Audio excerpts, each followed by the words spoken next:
Back to another video. Today's video is going to be about DC statehood, how it is possibly becoming more likely, in today's day. So I'm sorry I haven't been posting for a couple days now. I've just been very busy lately, thinking of video ideas, but I do have many more videos coming up. I'll probably be posting a lot more than I am right now, because I just want to make content for you guys, and I know my videos are not that long. If you guys haven't yet, please subscribe to the YouTube channel, leave a like down below, subscribe, click that notification bell to receive notifications when I post videos, which will be daily. And comment down below if you guys would like to continue this kind of, for me to continue this kind of political content. I don't know if it's something that you guys really want me to post, or if you guys want me to change any details or go over something or make an election prediction. Comment down below. I'd like to know. Okay, let's get into the video. So, for many years now, DC, Democrats are now supporting a bill in the House of Representatives and Senate, which will have to pass the Washington, D.C. Admission Act, which will give, D.C. statehood. We don't know exactly what the name of the new state is going to be, but the bill previously passed in Congress. It was not given a vote in the Senate. So in 2020, it passed the Senate, the House of Representatives, because of the Democratic control. But it didn't. It went to the Senate, but it didn't pass the Senate. Now I think that it could be closer than anything. Why do I think that? Well, because Democrats now have control of the Senate. And, the only Republican chance is Joe Manchin, Kristen Sinema voting, with them. So, let's just go over to, a Senate map. And let's look at how DC state could definitely benefit the Democratic Party. And that's why the Democratic Party has been pushing DC statehood, because it will benefit the Democratic Party. So currently it's 50-50. But, let's just say I add Maryland. I'll make this 3.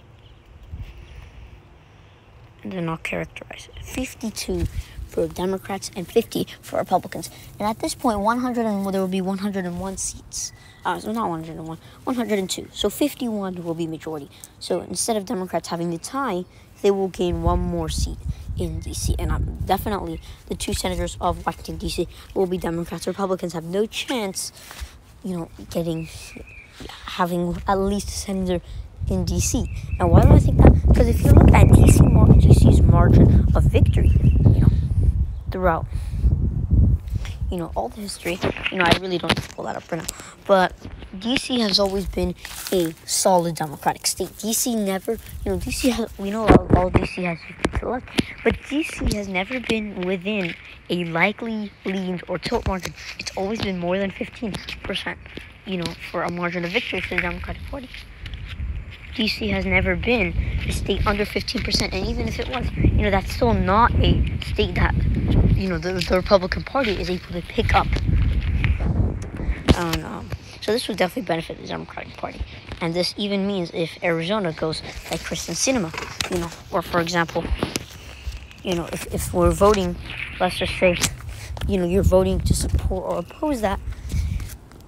Before we look at supporting and opposing that, we're going to look at, for example, Kristen Sinema. Let's just say we have a new, Republicans flip a seat. Kristen Sinema loses her seat in Arizona, or Mark Kelly loses his seat in Arizona. Then, it's still a tie, and Kamala Harris will break that tie. And still, 51 will be majority if D.C. does officially become a state. In order to become a state, like we said, it passed the House of Representatives, but it didn't pass the Senate.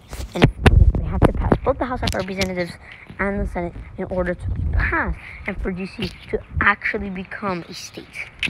Even though it passed the House of Representatives, it needs to pass the Senate as well. And the reason Democrats have their best chance right now is because the Senate is in their hands, the House is in their hands, and the presidency is in their hands. So right now, if the Democrats, implement a bill to ask for DC statehood, it will most likely pass.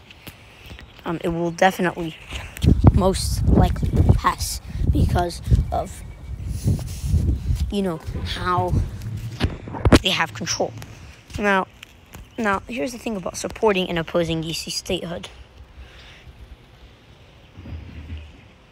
DC statehood is going to be something that is obviously going to benefit the Democratic Party, not benefiting the Republican Party at all in DC statehood, because the margin of victory was 90% for Hillary Clinton and more than 90% for Joe Biden in Washington, D.C.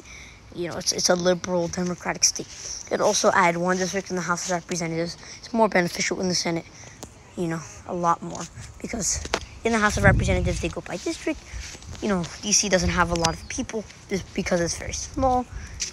So it really doesn't have more than it's not going to have more than one district. So it definitely benefits, the Democratic Party more in the Senate than it does in the House. Because in the Senate, every state has 2 senators. While in the House of Representatives, every state has a different amount of representatives and districts, and D.C. will not have more than one. So, if D.C. goes red, which is not going to happen, then, it will definitely benefit the Democratic Party. So, let's look at, people who are going to favor, who are support, or who are going to oppose. So, I'm going to put, supporting in red and opposing in blue. Oh, I'm sorry. Support in blue and opposing in red, because obviously, most likely,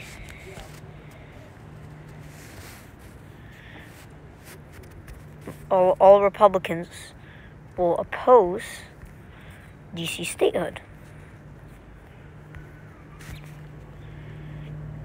And a lot of people are actually unsure about that. So we're going to go over unsure.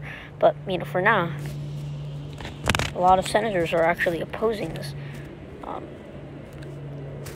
So, obviously, 50 Republican senators, every single Republican senator is opposing, this bill, because they know, every Republican senator knows that it's not going to benefit them, whether they are a Trump-like or traditional Republican. They know that if this bill was passed, it's not going to benefit them. Democrats are going to have a bigger control. The Senate and the House of Representatives will be harder to fight and take on. And in general, Republicans don't want that. Whatever kind of Republican you are, Republicans are not going to support that.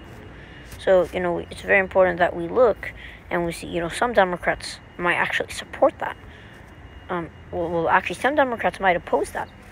That's because, it's basically a split, something that could go either way when it comes to Republicans and Democrats.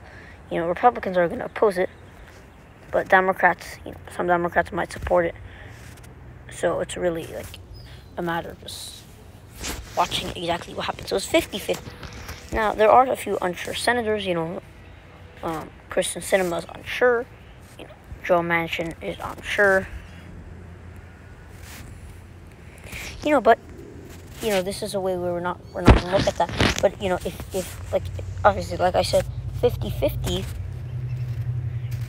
is going to give the Democrats majority, because Vice President Kamala Harris will break that tie. So it's really up to Joe Manchin, Kristen Sinema, some senators who don't know if they're going to support or oppose. In order for them to actually pass this bill, in order for them to pass this bill, Joe Manchin, all the Democrats have to support it. And in order to stop the bill from passing, to oppose the bill, then not only all Republican senators will need to, but one Democratic senator or more. So Kristen Sinema, or if Joe Manchin happens to if Joe Manchin happens to do it, then it's opposed.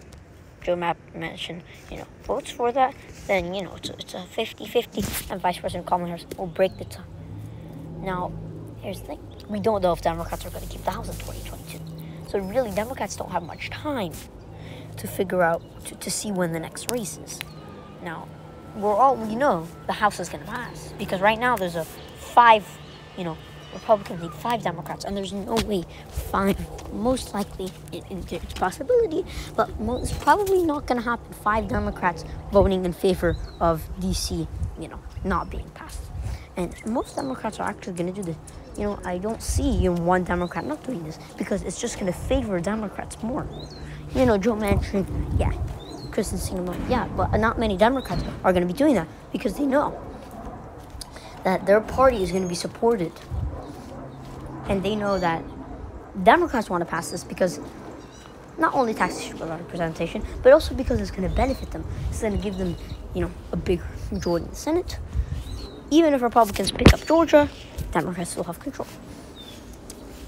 So I hope you guys enjoyed this video about what will happen in DC statehood and why it could benefit the Democratic Party. So thank you guys for watching, and we'll see you guys in the next video. Peace out.